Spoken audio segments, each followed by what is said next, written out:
How excited can you get about a fan? Bloody excited. Trust me here. This is the Dreo TurboPoly 508S. And although that's a string full of unmemorable letters and numbers, this fan is anything but unmemorable. It's the best fan that I've ever tried and outclasses every other we've tested in almost every way, and it connects to my smart home for a hell of a lot of automation capability, which is why I wanted to share my delight with this device in an episode. But I'll get onto all of the specific reasons I love it very shortly, because I first want to start with a warning. Summer is coming, and if there's anything I could advise doing right now, especially if you live in the UK, is buy a fan. Today. Don't wait until the inevitable 2-week heatwave that turns every British home that's lined with a metre of building regulated insulation into an oven. By that point, it'll be too late. Think back to last year when you were lying on your bed in a pool of sweat with no more windows to open and no more clothes to take off. You probably considered shaving your entire body head to toe just to try and cool down a little bit. And then remember the next day when you ran into Tesco's only to find out that all the fans in every shop in Scotland, England and Wales had sold out.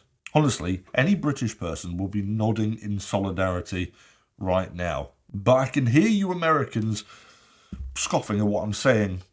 You don't know what hot weather is from your air-conditioned, paper-walled houses. But I'm telling you now, you've never experienced heat like a heatwave in the United Kingdom, where all of the houses are built to keep the heat in.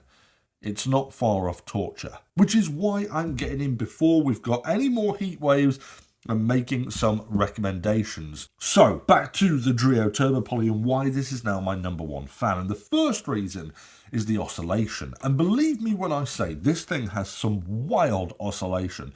It could very well be the most animated fan I've ever used, and not because it can pan left and right like most fans. It can also pan up and down like some of the more advanced fans. And if up, down, left, right wasn't enough for you, it can also go roundy round, which is definitely the correct scientific term for that movement.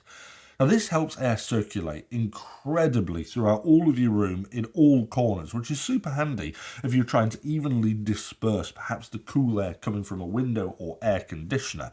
And actually from a circulation standpoint, this fan is the deep dish style pizza equivalent of a fan, which gives you a much deeper fan with a far bigger blade system, resulting in more airflow and a much greater level of circulation. But that doesn't mean that the airflow isn't purposeful. The deep fans allows it to move more air, but the design of the fan is done in such a way that it directs the vortex airflow over quite significant distances.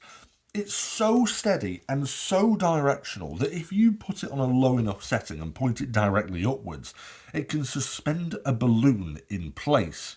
Now, with this directional power, Dreo suggests that you can feel the fan up to 90 feet away, which is longer than a tennis court. Unfortunately, my indoor tennis court is going through some refurbishment at the moment, so the longest room I had to test this in is 30 feet, which is still pretty long. And on turbo mode, right next to the fan, my wind speed monitor showed that it's capable of generating a breeze as fast as 18 miles per hour, which is a wind force of 4, decreasing slightly at 5 meters to a wind force of 3. And then from 30 foot away, you're still able to get a wind speed of 1 mile per hour, which is enough to cause choppy waters on lakes. It's not a huge speed, but you can still indeed feel the breeze that far away, and surprisingly it's enough to cool you down even at that distance. But obviously turbo mode helps when working at further distances like that, which, let's face it, you'll probably leave it on most of the time when it's a heat wave. Now objectively, I was introduced to this deep dish style of fan around a year or two ago with a dumb fan that actually got sent through, and I've not looked back. They make such a difference, and the design of the current deep dish pizza fans these days aren't much bigger than those old white traditional office fans that did absolutely nothing but gently waft concentrated stale hot air at you. So it's not like you're sacrificing space or size either going for this particular design. But despite its comparative size, that deep bladed fan hides some incredible power. But actually, on that note, even on max power, it's quite quiet. From around a metre away, it's probably closer than you'd actually normally have a fan. The decibels stick at around 30 when on turbo mode, which is actually remarkably quiet, about the same loudness as a hum from a fridge. You can of course make this quieter by lowering the speed of the fans, and it is possible to get it down to about 18 decibels at the same distance on its lowest power setting, which is no louder than someone breathing and about the same loudness as the ambient environment. Now this is helped by the ultra-quiet brushless DC motor, and being brushless, it should also mean that in theory it should last longer. But from what I can see, there's only one real disadvantage of this design, and that's that it doesn't have an air filtration system. For most people, this is not going to be a big deal at all. Perhaps those that suffer from the horrid curse of hay fever might miss out. And this is where you kind of need to weigh it up. Either you have this design, and you have far more power behind the fan, or you have an air filter built in, and having that generally means less airflow and less air circulation. For me, I'd rather have the additional wind speed, and besides, I've got a separate air purifier anyway, so there's no need for me to really give up the better power this design affords. Now, so far, I've mostly spoken about the power of this thing as a fan, but it's also perhaps the most comprehensive smart connected fan from a software perspective too, because it does a lot more than just turn on or off. From an oscillation standpoint, I mentioned at the start, you're able to set the oscillation modes, but also the range of oscillation too, so you could focus on a narrower vertical oscillation and a wider horizontal oscillation as an example. And then if you click into the oscillation options further, you can even digitally select the position by dragging on the face of the fan, which is a fun and interactive way of positioning it. I kind of wish that that was on the home screen of the Dreo app to make accessing that kind of positioning quicker, but either way, it's still an awesome interface. There's also a ton of other modes that this can go into other than speed, such as the natural mode. This is quite an unusual mode that varies the fan speed to mimic an outdoor breeze, so in effect, varying the wind speed randomly. It's certainly a novel feature, perhaps not one that I'll use, but I can imagine that it might actually help some people with the variance of strength. I can picture for the right person, it's probably quite soothing. You'll have to let me know in the comments if this is something you'll use or not. But there's also an auto adjustment mode which can increase the fan based on the temperature in the room using its inbuilt temperature sensor. Now there's some science in this, in that higher wind speeds will result in a higher cooling effect. So for every couple of degrees increase in room temperature, the fan will automatically go up a notch in speed. And you're able to customize this even further and choose what temperature the speed of the fan changes at and what it changes to. So it's massively comprehensive with its customization. And talking about customization, on top of this, you might have noticed there's also an RGB light setting. Turning this on illuminates a great big ring of RGB on the rear of the fan, turning this into a really functional ambient light for your room alongside fantastic fanning abilities. You've got the whole spectrum of light to cycle through and a few animations to choose from, and you can change the brightness. Now the brightness isn't the brightest, so don't expect it to illuminate your entire room enough to knit a Christmas jumper, but it's certainly enough to create ambience. And perhaps one of my favourite things to do with this functionality is that it can be set to look a bit like a lamp when it's not in use as a fan. Because the fan has such a range of motion, I can point it directly at the ceiling, turn the fan off and leave the LED ring on. And then, if anything, from afar, it doesn't really look like a fan that much at all. More like a space-aged ambient nightlight. In my eyes, the LED ring and its separate control makes the fan have function far more beyond just being a fan, and it makes it have a much more permanent place in the home during periods of colder weather where you might not be using the fan function. With other fans I've owned, they're just generally hunks of useless plastic during the colder months that are taking up space and offering me absolutely no value whatsoever.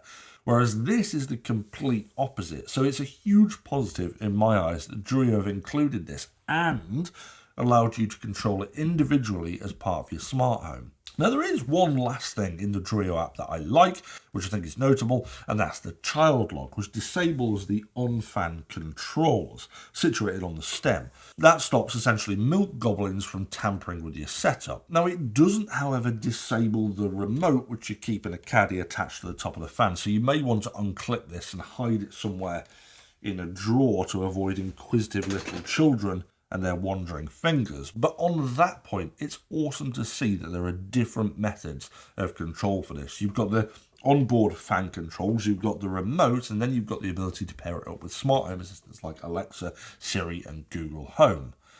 Other fans need smart plugs or even things like infrared controllers to integrate them into your smart home. And if you don't have either of those, that's an additional expense to add some quite simple smart functionality. Thing is though, yes, the TurboPoly can connect to your smart home, and when you do connect it, it's got a lot more than just simple controls. In my case, with Alexa, you get a lot more than just on-off functionality that something like a smart plug on a dumb fan would give you. It gives you access to almost every setting that the native app offers you, which is fantastic. So it really does give you a hell of a lot of flexibility when creating routines and automations with your chosen smart home system. So overall, the software is incredibly robust and versatile. But if there's one thing I could ask for with the software, it would be for Dreo to allow you to set positions without requiring the fan to be actually on. As it is, you're able to set preset positions for it to jump to, and you're also able to set routines to get it into a particular position through third-party smart home automations, but the fan has to be on for this to work. Most people would probably never realise this unless you wanted to use it as an ambient lamp when it's off. In this scenario, you'll need to get the fan into the position you want the ambient light to be in, and then get it to turn off. It's not a big deal. But with the individual RGB control that's untethered from the fan's mode, it would be nice to be able to control this without having to have the fan on. It's likely a limitation of how the smart home software sees the state of the fan as a whole when it's off, and really this is just a small criticism for what I think is an incredible smart home device.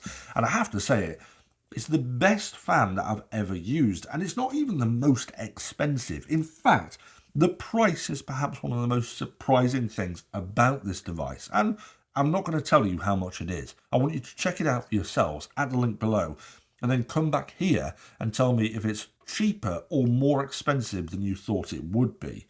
In my eyes, this is an incredible device, and it's absolutely the ultimate refinement in circulating fan technology, and a damn sight more advanced than anything I've had or tested before in this product category. Honestly, even Dyson stuff doesn't quite get to this level, and that's largely down to the smart features and connectivity that this offers alongside that power. Now, I said right at the start that I'm excited over this product, and I mean it. It's an awesome device, and I'm going to lap every second of it up over the summer. Heck, we've just had a mini heatwave in April, which has been great joy to use it in. But what do you guys think? Smart enough to add to your smart home? Or is it just another connected gadget that will only ever be used for on-off functionality when and if Alexa decides to listen to you? Do let me know in the comments below what you think of the TurboPoly 508S, and as a reminder, if you haven't got a fan, now is the time to get one, not when you're 20 minutes from being cooked alive.